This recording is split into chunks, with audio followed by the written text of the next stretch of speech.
इस वीडियो में मैं जो बताने वाला हूँ मैं वो अपनी अगली जनरेशन को बताना चाहूंगा। मिडिल क्लास ट्रैप आपको गलती से नहीं मिला है, आपको गरीब रखा गया है। इसका पूरा सबूत देने के साथ में कैसे इसको ब्रेक कर सकते हो वो बताऊंगा। मुझे हैरानी हुई और तरस आई इस वीडियो को बनाते वक्त, रिसर्च करते वक्त। जितना दुख इस वीडियो को देखते वक्त आपको होगा कि आपको ब्रेन वॉश करा गया है गरीब रखने के लिए, उतनी ही खुशी इस वीडियो के एंड में आपको होगी कि आप अपनी फैमिली का वो पहला इंसान बनोगे जो मिडिल क्लास ट्रैप को तोड़ेगा। डिस्क्लेमर, इस वीडियो में मैंने कड़वे वचन बोलने का जोखिम उठाया है, तो अगर आपकी जेब में पैसा नहीं है तो मेरे पे गुस्सा करने के बजाय, कमेंट में गालियां बकने के बजाय आप ये गुस्सा अपने काम में निकालें। Thank you. Fight club movie का एक सीन है, मिडिल क्लास इंसान वो चीज खरीदेगा जिसकी उसको जरूरत नहीं है, उस पैसों से जो उसके पास में है नहीं, यानी कि लोन लेके, और उनको इंप्रेस करने के लिए जिनको फर्क पड़ता नहीं है, और इस लोन को पे करने के लिए जिंदगी भर वो काम करेंगे जो उनको पसंद नहीं है। मिडिल क्लास इंसान भारी आदमी है। ये केवल GST, income tax, capital gain tax नहीं भरता है, ये तो छोटा मोटा टैक्स है। ये रिश्तेदार और दुनिया के सामने शो ऑफ करने का एक और टैक्स भरता है। पैसा भी बिल्कुल टाइम की तरह है, वेस्ट करते वक्त फील नहीं होता, लेकिन हिसाब लगाते वक्त यकीन नहीं होता कि इतना खर्च कर लिया। आज बात करेंगे मिडिल क्लास ट्रैप से बाहर आने की 4 कारण बताऊंगा। इन 4 चीजों की ही वजह से लोग गरीब रहते हैं और कभी बाहर नहीं आ पाते हैं। रिसर्च करी तो पता लगा कि एजुकेशन सिस्टम जो है, जहाँ पढ़ के आते हो आप, ये बना ही इसलिए था कि लोगों को गरीब रखा जाए। साथ साथ में मैं सोल्यूशन भी बताऊंगा। वैसे वीडियो को शुरू करने से पहले मैं आपके 10 सेकंड लूंगा। मेरी नई किताब लॉन्च हो चुकी है, नाम है अर्ली 20s मनी। अगर आप अर्ली 20s में आते हो, 19, 20, 21, 22, 23 की उम्र में आते हो, इसके आसपास आते हो और अपना पहला 10 लाख कमाना चाहते हो, तो क्या माइंडसेट चाहिए, कैसी सोच होनी चाहिए, वो बताया है, जो कि आप अभी डाउनलोड कर सकते हो पीडीएफ वर्जन में केवल 49 रुपीज में। लिंक डिस्क्रिप्शन में है। आ जाते हैं हम अपनी वीडियो की तरफ। तो सबसे पहला पॉइंट आता है हमारा एजुकेशन सिस्टम। पैदा होने के बाद 2 साल की उम्र में कच्ची बुद्धि के साथ जाते हो, 20 साल लगाते हो, जिंदगी का 1/3 हिस्सा देते हो। 200 साल पुराना ये एजुकेशन सिस्टम पर्शिया से आया है। 1800 की बात है, नेपोलियन ने पर्शिया को कई बार हराया।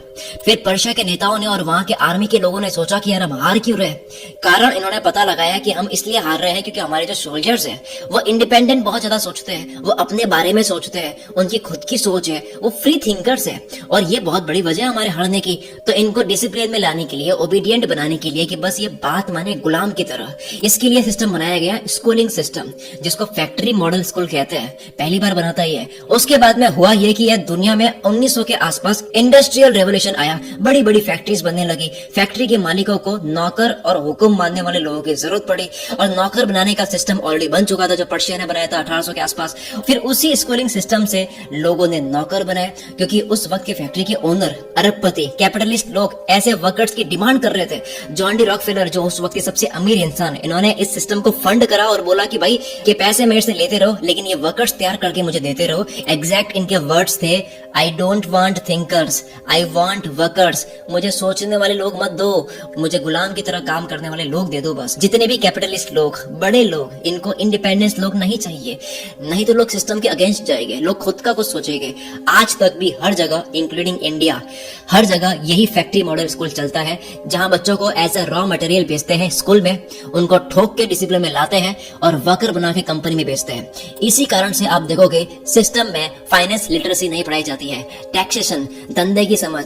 इंसान एक दिन में 35,000 डिसीजंस लेता है, पर कोई भी स्कूल सही से डिसीजन लेना नहीं सिखाती है। अपने आइडिया को कैसे प्रेजेंट करे, बात कैसे करे, नेगोशिएट कैसे करे, कोई स्कूल नहीं सिखाती है। कैसे कोई मिडिल क्लास ट्रैप से बाहर आएगा अगर 20 साल की पढ़ाई के बाद भी किसी को ढंग से बात तक करनी नहीं आती है।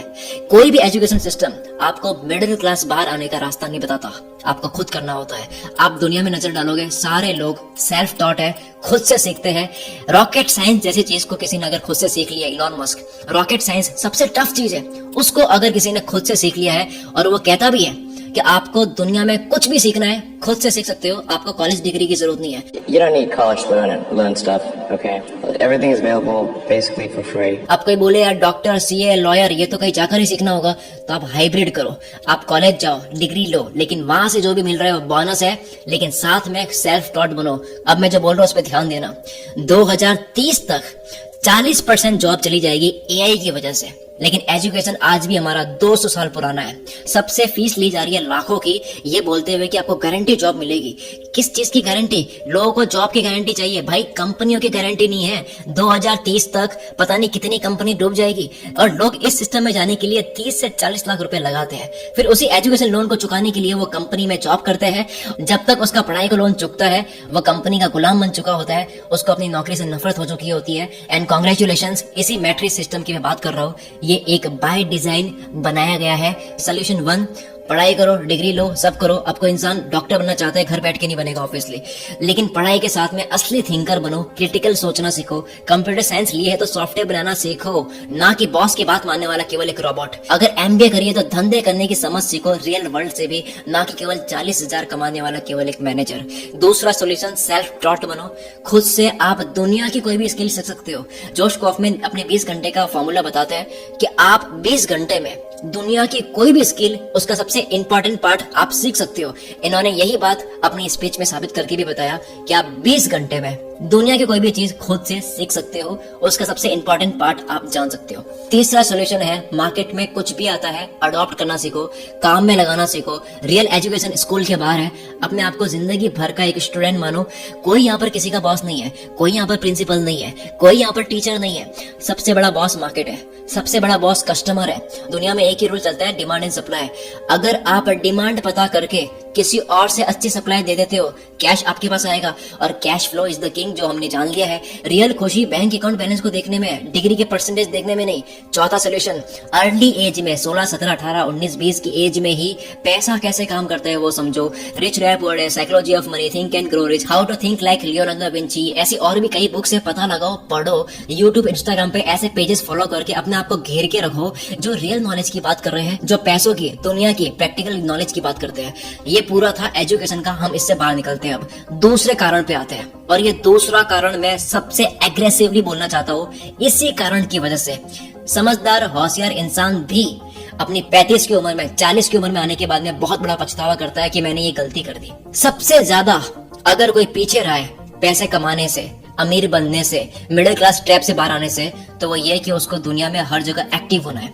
कोई दोस्त है, कोई नोन है, कॉलेज में पार्टी है, कहीं पे भी कोई इवेंट हो रहा है, आप बोलो मेरा बिल्ड मोड ऑन है या फिर मॉन्क मोड ऑन है, जो भी आप नाम दो इसको, कि भाई मैं कुछ करने में लगा हो, वो मेरा मोड ऑन है। मैंने उस वक्त भी स्क्रिप्ट लिखी है जब मेरी गली में शादी थी, मेरे क्लोज रिलेटिव की शादी थी, मेरा पूरा घर खाली था, रात का समय है, मुझे फोमो हो रहा है, बेचैनी जो है वो मेरे पेट के अंदर तक फील हो रही है, लेकिन फिर भी मैं स्क्रिप्ट लिखता रहा। आज मुझे लगता है कि अच्छा हुआ मैंने वो मजे मिस कर दिए, क्योंकि अगर मैंने वो मिस नहीं करा होता तो आज जो मैं ये कर रहा हूँ ये मिस हो जाता। कुछ तो आपसे मिस होगा ही, मिस क्या करना है वो आपका निर्णय है। फाइनेंशियली टूटे हुए जो लोग होते हैं वो हर जगह एक्टिव होते हैं।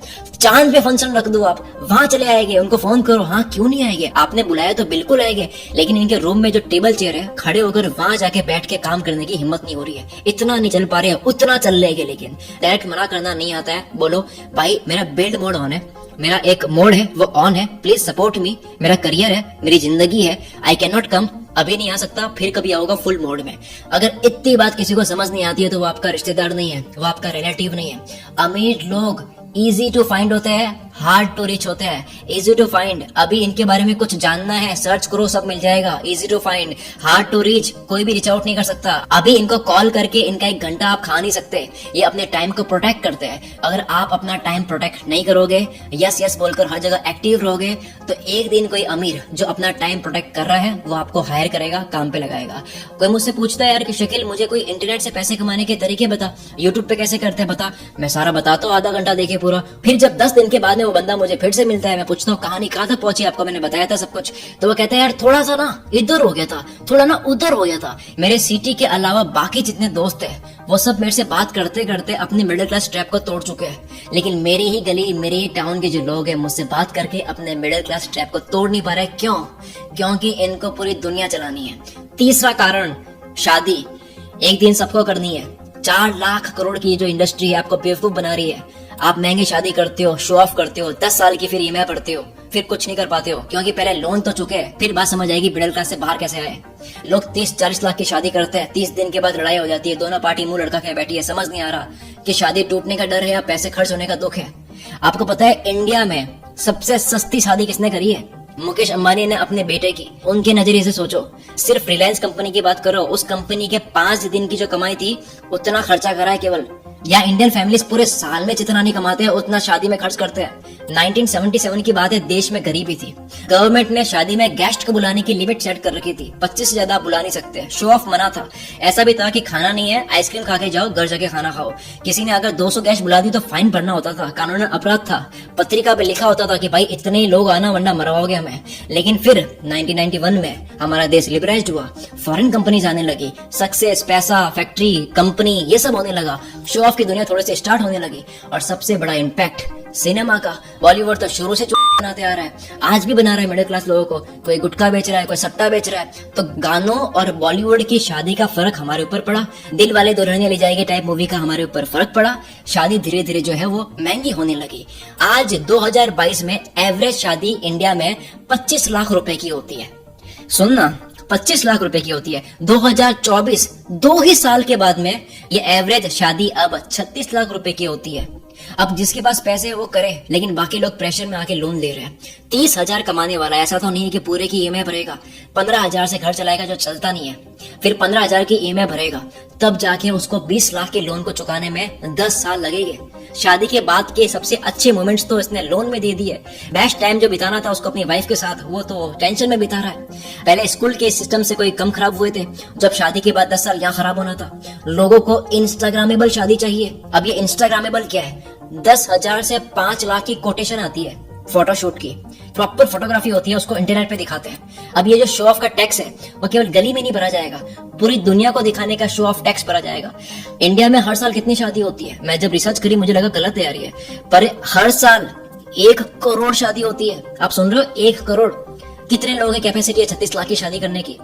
इंडिया में सिर्फ 1% ही लोग हैं जो पूरे साल का 25 लाख या उससे ज्यादा कमाते हैं। मैं तो कहता हूँ जो एग्जैक्ट 25 या 30 लाख भी कमाता है साल का, वो भी 36 लाख की शादी अफोर्ड नहीं कर सकता। अनुष्का शर्मा की नेटवर्थ है 255 करोड़, उसके हस्बैंड विराट कोहली की नेटवर्थ 1000 करोड़ है। विराट कोहली 12 करोड़ रुपए लेता है एक इंस्टाग्राम पोस्ट प्रमोशन का। तब जाकर के अनुष्का ने अपनी शादी में 7 लाख का लहंगा पहना, जिसकी इतनी डिमांड हो गई कि हर दुल्हन को शादी में उसकी फर्स्ट कॉपी पहननी है, जो कम से कम 80,000 रुपए की आती है। अगर अनुष्का ने 7 लाख का और किसी मिडिल क्लास इंसान ने उसकी फर्स्ट कॉपी 80,000 की भी पहनी ना, तब भी अनुष्का ने बहुत सस्ता खरीदा है, अगर कमाई और खर्चे के रेशियो की बात करें। और ऐसा नहीं है कि उस लहंगे में कोई बात है, वो महंगा है इसी कारण से क्योंकि उसके पीछे की कहानी है कि अनुष्का ने अपनी शादी में पहना था। वेडिंग इंडस्ट्री, शादी की ये इंडस्ट्री अच्छे से जानती है आप कैसे बेवकूफ बनते हो, आप कहाँ पैसा फूकोगे। ऐसे 4 लाख करोड़ की इंडस्ट्री वो है नहीं। यहाँ तक कि कुछ ऐसी सर्विस है जिसकी प्राइस कुछ और है, लेकिन क्योंकि शादी के लिए ले रहे हो तो उसकी प्राइस अलग होती है। अब इसका सोल्यूशन क्या है? सोल्यूशन बड़ा कड़वा है, हर कोई मानेगा नहीं। मैं मानता हूँ शादी जो है वो केवल 4 या 5 या 6 लाख तक आ जानी चाहिए। सबसे क्लोज लोगों को बुला दो, आपकी जो रीति रिवाज है उसको फॉलो कर दो। फिर दोनों दूल्हा दुल्हन के जो माँ बाप है वो अपना बचा हुआ पैसा अपने बच्चे के अकाउंट में डाल दे कि भाई अगर आप 1 साल सही से रहोगे, आपकी पहली सालगिरह आएगी, आपको इतना पैसा देंगे, दूसरी सालगिरह आएगी, हम आपको 2 लाख और देंगे एज ए बोनस। तो ये एक रिवॉर्ड सिस्टम बन जाएगा। आप बात मनवा सकते हो कि अगर आप सही रहोगे आपको रिवॉर्ड के तौर पर एक गाड़ी दिलाई जाएगी, दिला दो गाड़ी एक। सबसे आखिर में चौथा कारण है शौक। पहले कहते थे कि भाई जितनी चादर है उतने पैर फैलाने चाहिए, फिर कुछ स्मार्ट लोग आए और चादरों को बड़ी करी, कहते हैं यार अपनी हैसियत को बढ़ाओ। लेकिन बात चादर को बड़ी करने की हुई थी, चादर को ईएमआई पे लाने की नहीं हुई थी। आपको पता है पिछले साल इंडियंस ने कितना लोन लिया है? 172 बिलियन डॉलर।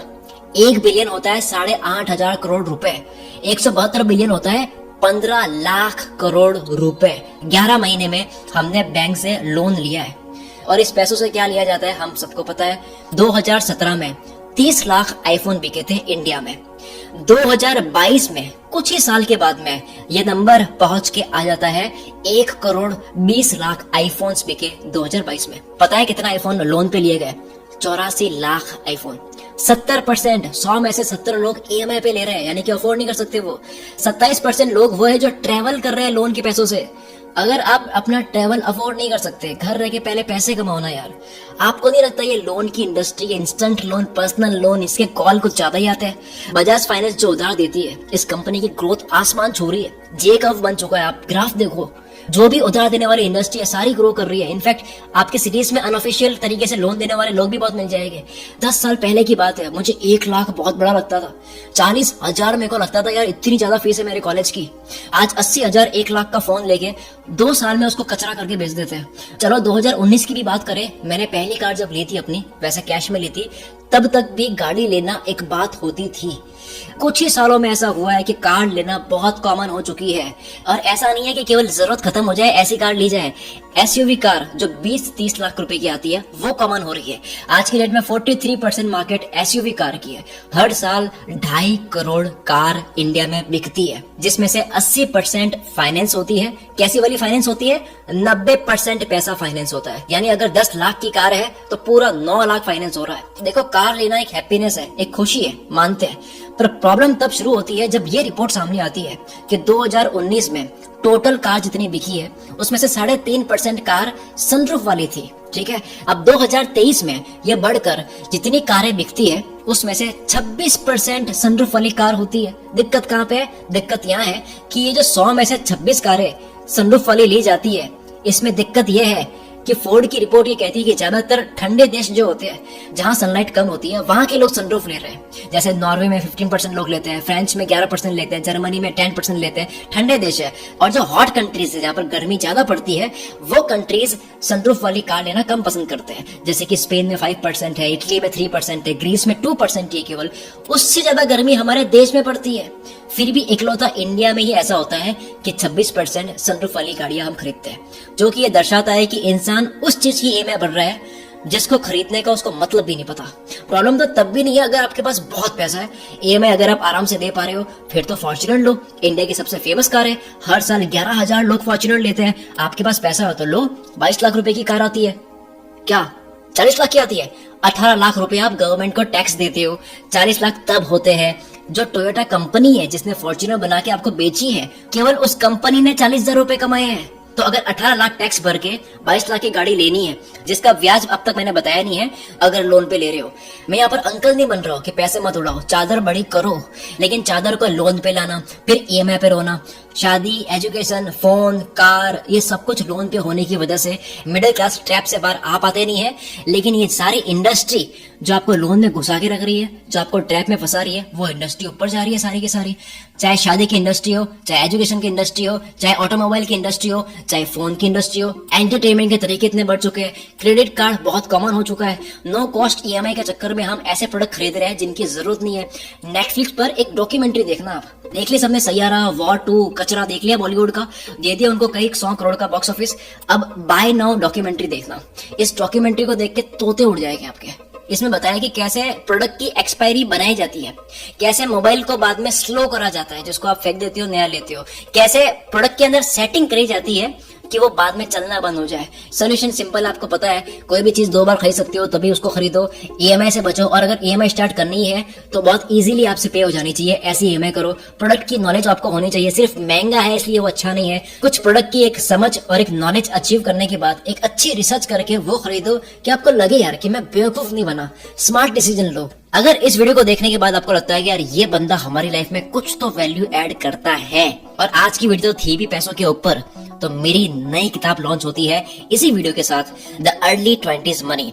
कम उम्र में अपना पहला 10 लाख कमाने के लिए आपको किस माइंडसेट की जरूरत है वो इस बुक में बताया है। मैं स्कूल के वक्त से अब तक इंटरनेट से पिछले 10 सालों से करोड़ कमाने के बाद में मैं कह सकता हूँ कि यार अगर मुझे फिर से शुरू करना हो ना तो इस किताब के अंदर जो बताया है उससे मैं फिर से कमा लूंगा। छोटी सी बुक है, एकदम आसान भाषा में लिखी हुई है, 1 घंटे में आप खत्म कर लोगे। मस्त लैंग्वेज में लिखी है, जैसे बात करता हूँ वैसी लिखी है। पढ़ने के बाद आपको वाव फील होगा। पीडीएफ फॉर्मेट में है, अपने फोन में डाउनलोड करके हमेशा कभी भी पढ़ सकते हो। केवल 49 रुपीज।